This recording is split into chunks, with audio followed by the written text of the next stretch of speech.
Je vous invite à vous asseoir.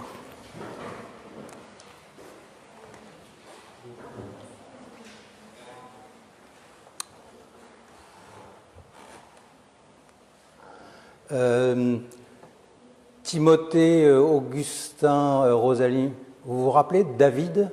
Ça vous dit quelque chose? Vous avez vu passer il n'y a pas longtemps David? Ouais. Dans quelle histoire? Il n'y a pas très longtemps, on a lu ensemble une histoire où il est question de David. Vous vous rappelez laquelle?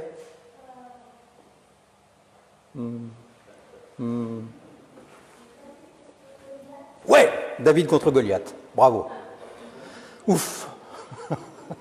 C'est quand même la plus connue, celle-là. C'est quand même la plus connue. Mais en fait, David, on l'a vu passer plusieurs fois ces derniers temps. On l'a vu quand il y a eu les trois vidéos Josias, novembre, début décembre. Et puis, on a vu passer David aussi, évoquer David quand on a, début décembre, le dimanche matin chez Josias, évoqué Joseph et Marie et le futur Jésus, puisque Joseph, il est qualifié de fils de David. Et puis, évidemment, on a vu passer le nom de David à propos, dans le récit de Noël, puisque 2 fois, il est question de Bethléem, la ville de David. Et puis, dimanche dernier, il a été question de David d'une manière allusive, c'est vrai. Dans la question des mages, à Hérode, où est le roi des Juifs qui vient de naître? Pourquoi est-ce que l'ombre de David est si présente autour de la naissance de Jésus? D'autant que ça ne s'arrête pas. Ça continue ensuite. Et Jésus, adulte, est plusieurs fois désigné comme fils de David, donc avec une intention généalogique, au sens de descendant, successeur peut-être de David, mais aussi il est plusieurs fois interpellé comme fils de David quand on lui demande des guérisons. Et il est acclamé comme fils de David avec des accents de messianisme politique quand il entre dans Jérusalem le jour des Rameaux. Il se réfère lui-même à l'autorité de David dans des polémiques avec ses adversaires. Et il est même, par le livre de l'Apocalypse, désigné comme rejeton et postérité de David, c'est-à-dire comme Messie eschatologique, Messie de la fin des temps. Pourquoi est-ce que la figure de David est si souvent évoquée à propos de Jésus? Qu'est-ce qui est en jeu? Qu'est-ce que ça veut dire au lecteur qui voit apparaître et réapparaître ça? David, vous savez, je sais pas, moi j'ai refait le compte, pas un par un, mais j'ai fait confiance à des gens qui avaient compté. David, c'est le personnage sans doute le plus mentionné de toutes les Écritures. C'est celui dont le nom apparaît le plus, qui est d'une certaine manière le plus récurrent, parce qu'il est cité plus de 1000 fois, quand Moïse, par exemple, est cité 850 fois. Ou Abraham, 250, ou Josias, un autre grand roi, une 50aine de fois seulement. Et à 2 reprises, par le prophète Samuel dans l'Ancien Testament, par l'apôtre Paul dans le Nouveau Testament, David est désigné comme étant un homme selon le cœur de Dieu, c'est-à-dire selon la volonté de Dieu, selon le désir de Dieu. Pourtant, on sait bien, on y reviendra d'ailleurs, on sait bien que David était tout sauf un petit saint exemplaire. Alors qu'est-ce que c'est être quelqu'un selon le cœur de Dieu? Ce que je vous propose, c'est de brasser ces questions en faisant mieux connaissance avec David, pas seulement avec David et son compère Goliath, mais avec David et plusieurs de ses facettes, et aujourd'hui d'aborder la facette de David, le politique. Et on va voir, je crois, j'espère, mais je pense, on va constater une fois de plus ce qu'on expérimente si souvent, c'est-à-dire que le détour par les Écritures bibliques éclaire notre réalité, parfois de manière très crue. C'est comme si ce détour par un contexte très éloigné du nôtre nous permettait de faire retour à aujourd'hui, mais un peu décalé, avec un angle un peu différent, renouvelé dans notre regard et dans notre souffle. Alors avant de lire 2 textes issus du premier livre de Samuel, quelques mots juste pour situer les débuts de la royauté, et David dans l'histoire du peuple d'Israël, puisque David va être le grand roi emblématique du peuple d'Israël. Sur la feuille là que je vous ai donnée, il y a une petite frise chronologique extrêmement sommaire, simplement pour situer un tout petit peu quand ça se passe. Soyons simples, pour faire au plus Oui, au plus sommaire, disons que David a vécu vers l'an 1000 avant notre ère. 1000. Les éléments archéologiques à propos de David sont très rares, c'est normal, hein, parce que si pour la Bible c'est un grand roi, à l'échelle des empires du Moyen-Orient, et c'est les empires qui laissent des traces, David c'est un roitelet. C'est même pendant longtemps un chef de bande, comme dit la Bible elle-même. Mais ces traces archéologiques existent et elles ne contredisent pas la manière dont on peut situer David dans cette histoire d'Israël. Alors vous savez que l'histoire d'Israël en tant que peuple a commencé avec la sortie d'Égypte. Avant, c'était en quelque sorte les grands ancêtres, la préhistoire d'Israël. Mais l'histoire d'Israël en tant que peuple, elle commence avec la sortie d'Égypte. Dieu libère son peuple de l'esclavage, il lui promet une terre, il lui donne une loi, et puis pendant 40 ans, c'est le long tête-à-tête avec Dieu au désert. Et puis, patatras, au bout de 40 ans, la promesse se réalise. C'est dur quand une promesse se réalise, hein. Ça change des choses, quoi. Hein. Et tout à coup, Israël entre en quelque sorte dans l'âge adulte. Après le tête-à-tête avec Dieu au désert, c'est simple, un tête-à-tête, il faut coexister avec les autres.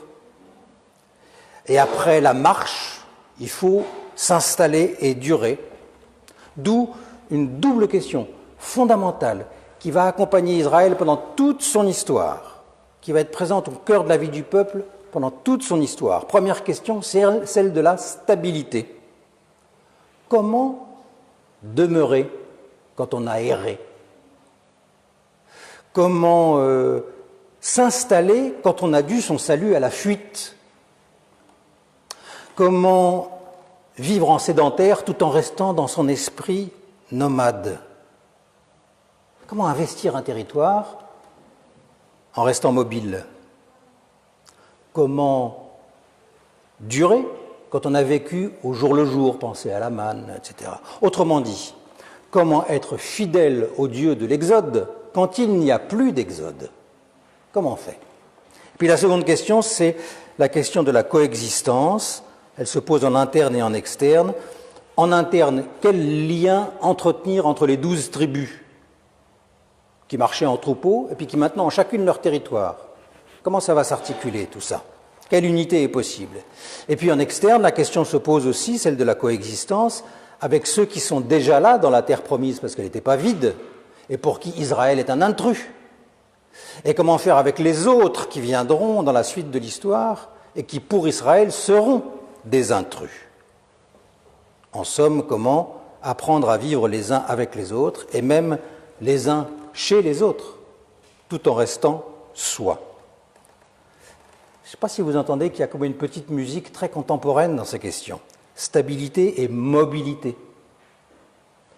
Coexistence et identité.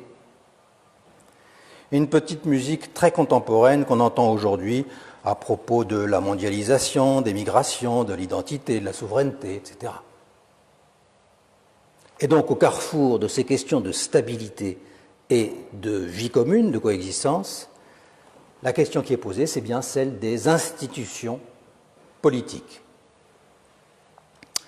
Alors on va lire le premier des deux textes que j'ai gardés pour ce matin, et je vais inviter Elsa à venir au micro pour qu'elle nous lise le texte qui est le premier des textes qui est sur notre feuille. C'est au chapitre 16 du premier livre de Samuel. Le Seigneur dit à Samuel, « Est-ce que tu vas pleurer Saül encore longtemps? C'est moi qui l'ai rejeté, et il ne sera plus roi d'Israël. Prends de l'huile et va à Bethléem, je t'envoie là-bas, chez Jessé, car j'ai vu mon roi parmi ses fils. » Samuel demande, « Comment est-ce que je peux faire cela? Si je vais à Bethléem, Saül va la prendre et il va me tuer. » Le Seigneur lui répond, « Prends avec toi un veau, tu diras, je viens offrir un sacrifice au Seigneur. Invite Jessé à la cérémonie, je te dirai ce que tu dois faire. Je te montrerai celui que j'ai choisi, et tu verseras de l'huile sur lui pour le faire roi. » Samuel fait ce que le Seigneur a dit. Quand il arrive à Bethléem, les anciens de la ville sont inquiets. Ils viennent à sa rencontre et lui demandent « Est-ce que tu viens nous annoncer une bonne nouvelle ?» Samuel répond « Oui, je viens offrir un sacrifice au Seigneur. Rendez-vous purs pour la cérémonie et venez ensuite avec moi. » Samuel dit aussi à Jessé et à ses fils, « Rendez-vous purs, je vous invite au sacrifice. » Quand Jessé et ses fils arrivent, Samuel voit Eliab et pense, « C'est sûrement lui que le Seigneur a choisi. » Mais le Seigneur lui dit, « Cet homme est beau et il est grand. Mais ne fais pas attention à cela, ce n'est pas lui que j'ai choisi. Je ne juge pas comme les êtres humains. Les gens font attention à ce qui se voit, mais moi je regarde le fond du cœur. » Ensuite, Jessé appelle Abinadab, il le fait passer devant Samuel, mais Samuel dit, « Ce n'est pas non plus cet homme-là que le Seigneur a choisi. » Jessé fait passer encore Shama, mais Samuel dit, « Ce n'est pas lui non plus. » Jessé fait passer ainsi 7 de ses fils devant Samuel. Samuel lui dit, « Le Seigneur n'a choisi aucun d'eux. » Puis il ajoute, « Est-ce que tes fils sont tous là ?» Jessé répond, « Non, il y a encore David le plus jeune. Il garde les moutons. » Samuel lui dit, « Envoie quelqu'un le chercher. Nous ne commencerons pas le repas du sacrifice avant son arrivée. » Aussitôt, Jessé fait venir David. David a le teint clair, de beaux yeux et un beau visage. Alors le Seigneur dit à Samuel, « C'est lui, verse de l'huile sur sa tête pour le faire roi. » Samuel prend l'huile et il la verse sur la tête de David devant ses frères. L'Esprit du Seigneur descend sur David et à partir de ce jour-là, il ne le quitte plus. Donc ce récit, vous l'avez entendu, il raconte comment Dieu choisit, ou plutôt Dieu manifeste son choix d'un roi, donc un roi selon son cœur, un roi selon sa volonté, comme dit la Bible. Et ce roi, c'est David. Et je souligne rapidement 3 aspects de ce récit. D'abord, le principe du choix est simple. C'est Dieu qui choisit le roi souverainement. Il y aura beaucoup de rois en Israël. Beaucoup. Et avec la gamme complète des procédures, des rivalités, des complots, des assassinats pour désigner, évacuer, écarter des rois, manipuler des successions. Mais ici, c'est Dieu qui choisit David. Pourquoi David ? On ne sait pas.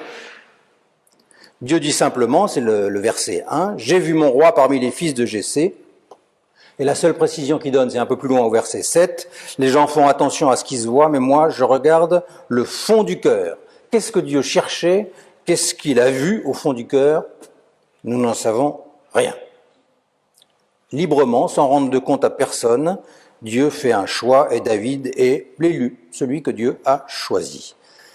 Et il y a là donc l'idée d'une sorte de lien intime, secret, direct, auquel le lecteur n'a pas accès, qui est exprimé aussi par la dernière phrase, « L'Esprit du Seigneur descend sur David et à partir de ce jour-là, il ne le quitte plus. » Et pour toujours donc, David sera en Israël la figure emblématique selon le cœur, selon la volonté de Dieu. Donc un principe extrêmement simple, mais il y a 2 complications narratives, 2 détours, 2 choses inattendues au début qui viennent complexifier les choses. La première, c'est que ce choix ne se fait pas en tête-à-tête entre Dieu et David. Il fait un détour par un tiers, Samuel. Samuel qui est prophète, c'est-à-dire, je rappelle, un prophète, c'est pas un devin, c'est un porte-parole de Dieu pour Israël. Et dans tout l'Ancien Testament, le couple roi-prophète est capital. Ça va ensemble. D'ailleurs, le prophétisme en tant qu'institution apparaît avec la royauté et disparaît avec elle. Le prophète, il donne l'onction au roi, il éclaire et il critique le roi, ça arrivera plusieurs fois pendant le règne de David. Il reste témoin de l'alliance de Dieu auprès du roi, et malgré le roi, s'il le faut, et quelquefois il le faut. Donc il y a une espèce de vis-à-vis du roi qui fait écart avec lui, qui fait contrepoint. Et puis il y a une autre complication dans ce récit, donc la seconde complication, c'est que visiblement le choix souverain de Dieu ne fait pas tout. Manifestement, il y a roi et roi. L'épisode avait commencé avec ce propos de Dieu à Samuel, au verset 1. « Est-ce que tu vas pleurer Saül encore longtemps ? C'est moi qui l'ai rejeté. Il ne sera plus roi d'Israël. Prends de l'huile, va à Bethléem, je t'envoie là-bas chez Jessé, car j'ai vu mon roi parmi ses fils. » David, c'est pas chronologiquement le premier roi d'Israël. Avant lui, il y a eu Saül, que Dieu avait choisi aussi. Mais visiblement, il y a roi et roi, puisque Dieu finit par rejeter l'un et choisir l'autre. Tout n'est donc pas si simple que ce qu'on aurait pu penser au début, comme s'il suffisait que Dieu choisisse un roi selon son cœur pour que tout marche comme sur des roulettes. Ça peut mal se passer. Il y a roi et roi. Autrement dit, et je conclus sur ce premier texte ici, c'est un récit qui met en scène une réflexion théologico-politique, avec des ressorts simples, des contrastes forts, comme dans un récit de ce genre. Il prétend pas tant raconter historiquement ce qui s'est passé, au sens moderne du mot historique, les premières péripéties de la royauté, mais il veut faire, autour du personnage de David, réfléchir son lecteur théologiquement à la question du pouvoir politique. Car enfin, si Dieu est le roi, avec une majuscule, comment son peuple aura-t-il un roi, avec une minuscule? Si Dieu est le vrai souverain de l'histoire, comment est-ce qu'il peut y avoir des souverains dans l'histoire? Comment ça s'articule? Quelle est la place de chacun? Eh bien, on va poursuivre et on va voir les éléments de réponse que propose le livre de Samuel, mais d'abord, on va chanter en guise de respiration. Et je vous invite à chanter justement un psaume royal qui célèbre Dieu comme roi, comme le vrai roi. C'est un psaume qui est attribué à David, et c'est le psaume 24. Alors ça se passe page 50, le psaume 24. Nous allons chanter la première et la 5e strophe. Nous nous levons pour chanter.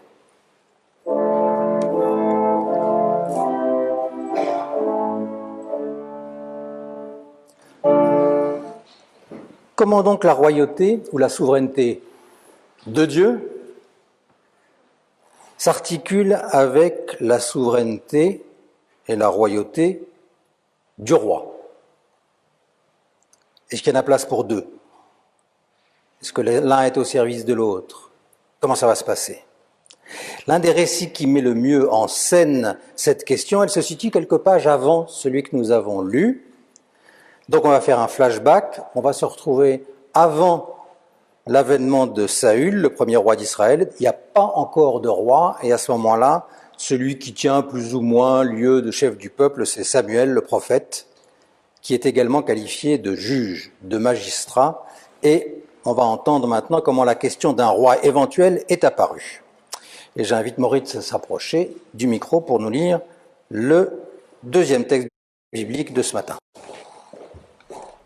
Quand Samuel devient vieux, il nomme ses fils comme juges du peuple d'Israël. Mais ils ne suivent pas l'exemple de leur père. Ils sont corrompus par l'argent, ils acceptent des cadeaux et ils rendent des jugements injustes. C'est pourquoi les anciens d'Israël se réunissent et ils viennent trouver Samuel à Rama. Ils lui disent « Maintenant tu es vieux et tes fils ne suivent pas ton exemple. Alors donne-nous un roi pour nous gouverner. » Cela se fait chez tous les autres peuples. Samuel n'est pas content du tout que les Israélites demandent un roi. Il se met à prier le Seigneur. Le Seigneur lui dit « Écoute-les, accepte ce qu'ils demandent. Ce n'est pas toi qu'ils rejettent, c'est moi. Ils ne veulent plus que je sois leur roi. Depuis le moment où je les ai fait sortir d'Égypte jusqu'à maintenant, ils m'ont toujours abandonné. Ils ont adoré d'autres dieux, ils font la même chose avec toi. C'est pourquoi tu dois accepter ce qu'ils demandent. Mais préviens-les bien. Dis-leur ce que le roi qui les gouvernera aura le droit de faire. » Samuel répète toutes les paroles du Seigneur aux Israélites qui lui ont demandé un roi. Il leur dit « Le roi qui vous gouvernera, voici ce qu'il aura le droit de faire. Il prendra parmi vos fils des soldats pour conduire ses chars de guerre. Ils monteront ses chevaux ou bien ils courront devant son char. D'autres laboureront ses champs et feront ses récoltes. Il prendra aussi vos filles comme parfumeuses, cuisinières et boulangères. Il prendra vos meilleurs champs et vos plus belles vignes et vos plus beaux oliviers. Il les donnera à ses officiers. Il prendra le 10e de vos récoltes dans vos champs et dans vos vignes. Il le donnera à ses fonctionnaires et à ses officiers. Enfin, vous-même, vous serez ses esclaves. À ce moment-là, vous crierez vers le Seigneur à cause du roi que vous aurez choisi. Mais le Seigneur ne vous répondra pas. Les Israélites refusent d'écouter les paroles de Samuel. Ils lui disent « Ça ne fait rien, nous voulons quand même un roi. » alors nous aussi nous serons comme les autres peuples. Samuel écoute tout ce que les Israélites disent et le répète au Seigneur. Le Seigneur lui dit, écoute-les, donne-leur un roi. Alors, je fais 3 remarques à partir de ce texte et de la question qui pointe, celle de la question des rapports entre roi majuscule et roi minuscule, ou encore entre Dieu et souverain politique, ça aussi, une question qu'on entend régulièrement aujourd'hui. Première réflexion, il n'y a pas la bonne institution politique et la mauvaise. Il n'y a pas d'un côté un type de gouvernement qui plairait à Dieu, par exemple le prophète ou le juge, je ne sais pas, et de l'autre, un type de gouvernement qui déplairait à Dieu, par exemple le roi. Et d'ailleurs, si cette histoire commence, c'est précisément parce que Samuel, qui était plus ou moins chef, on dit juge, du peuple d'Israël, il est plus à la hauteur. Il est très préoccupé par son propre pouvoir, il essaye de mettre en place une dynastie avec ses fils, mais ça échoue lamentablement. Et puis, d'autre part, il essaye de convaincre le peuple de renoncer à l'idée d'avoir un roi, alors que Dieu a déjà accepté cette idée. Parce que c'est très frappant quand même. D'emblée, Dieu accepte la demande du peuple. Il le fait sans illusion, mais il ne discute pas, il ne cherche pas à convaincre le peuple du contraire, il ne se met pas en colère. Il dit à 3 reprises à Samuel qu'il accepte la demande, et donc que Samuel doit donner un roi à Israël. Pendant des siècles, les églises, pour en rester à la sphère chrétienne, les églises ont cherché à discerner le mode de gouvernement ou d'idéologie politique qui plairait à Dieu. Est-ce que ce serait la monarchie? Est-ce que ce serait l'aristocratie? Est-ce que ce serait la démocratie? Et pendant des siècles, les pouvoirs ont cherché à s'attirer les bonnes grâces des églises ou à les soumettre pour qu'elles cautionnent leur pouvoir. Eh bien, il n'y a pas de régime politique biblique. Il n'y a pas de régime politique chrétien. Il n'y a pas de mode de gouvernement, soit existant, soit même utopique, espéré, qui coïnciderait en lui-même avec la volonté de Dieu.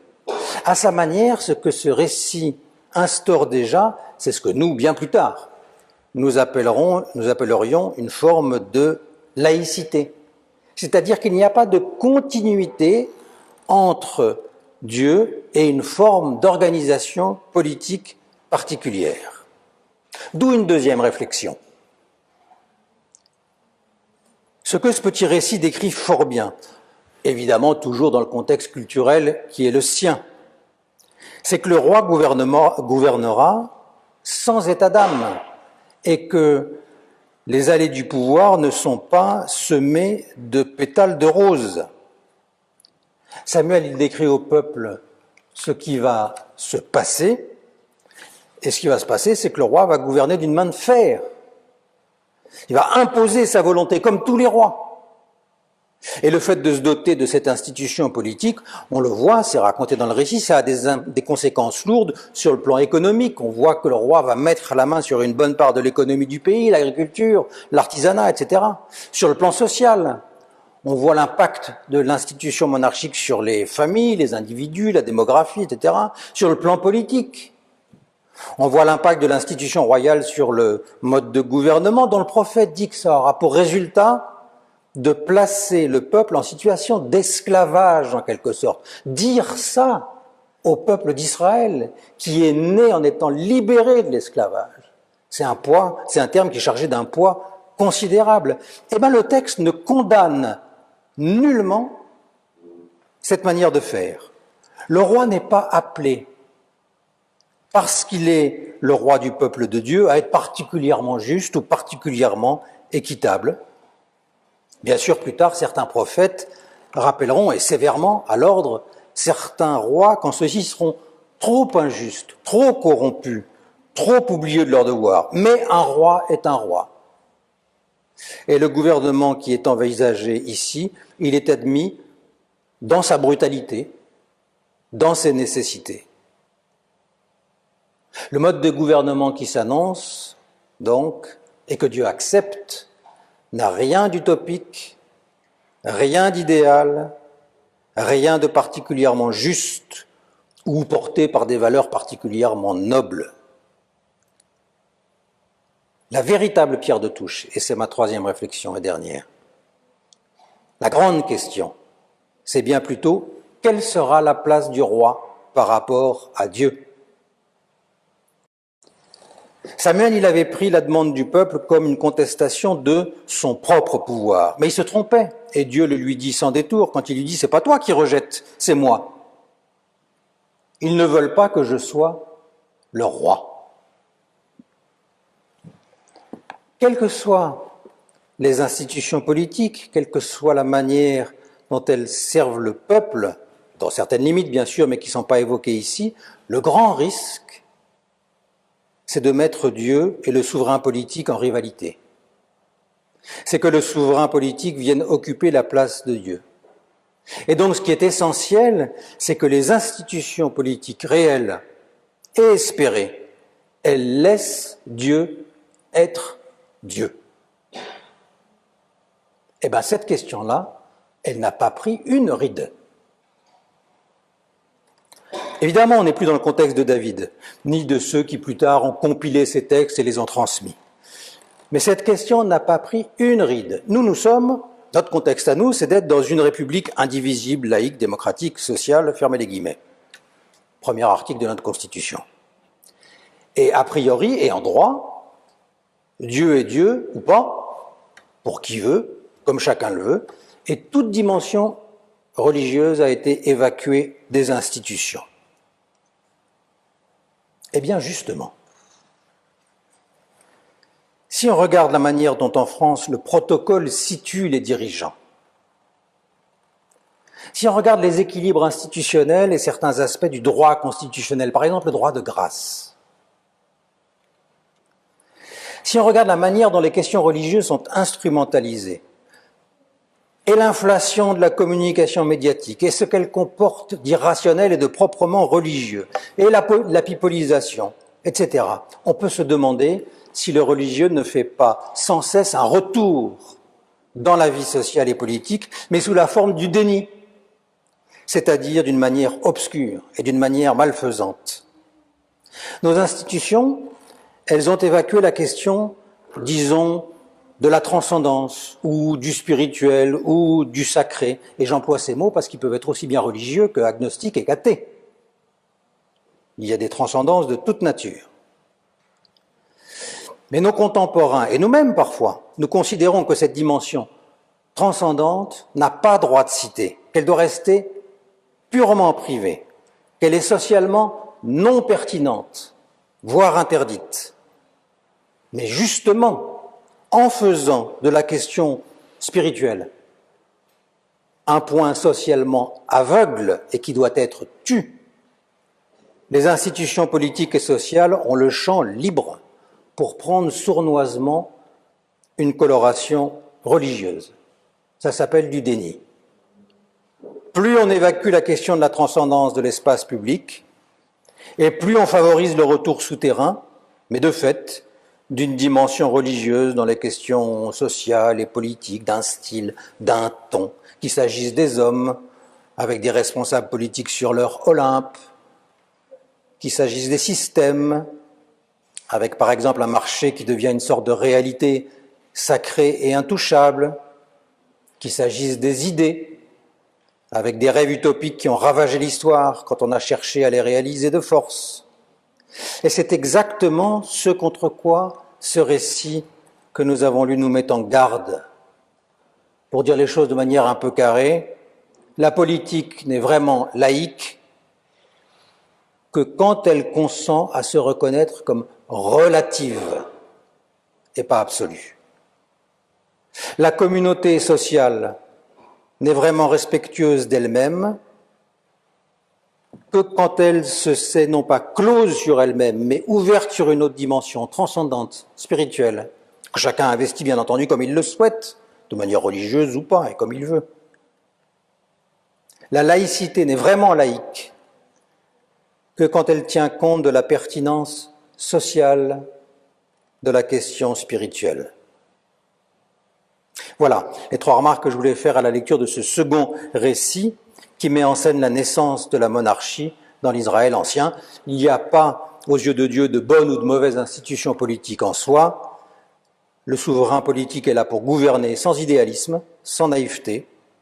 On n'est pas chez les bisounours. Mais la politique risque toujours d'évacuer Dieu en prenant sa place, et alors elle devient idolâtre, totalitaire. On retrouvera ces questions dans les dimanches qui viennent, 2 dimanches qui viennent, en explorant d'autres facettes du personnage de David.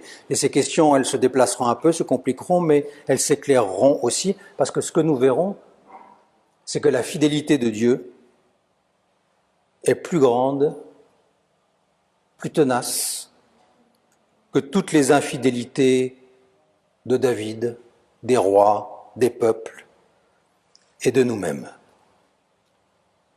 Et d'ores et déjà, nous pouvons recevoir les textes que nous avons lus aujourd'hui comme une bonne nouvelle, parce qu'ils nous parlent d'un Dieu qui entend la demande de son peuple, qui ne condamne pas son appel à avoir un roi, un Dieu qui accueille donc nos choix, qui les intègre, qui fait avec, et qui nous fait du coup grandir dans la responsabilité. Notre responsabilité dans la politique, c'est de rappeler l'importance du service et de rappeler à ses responsables que la vie commune des hommes n'est pas close sur elle-même, que tout responsable, quel qu'il soit, ne saurait être qu'un second dans l'ordre des hiérarchies, ce qui est déjà beaucoup, parce que la première place, elle est déjà prise.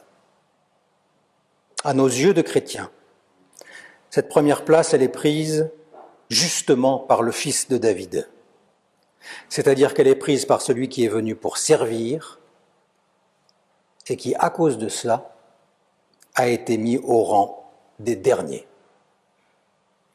Amen.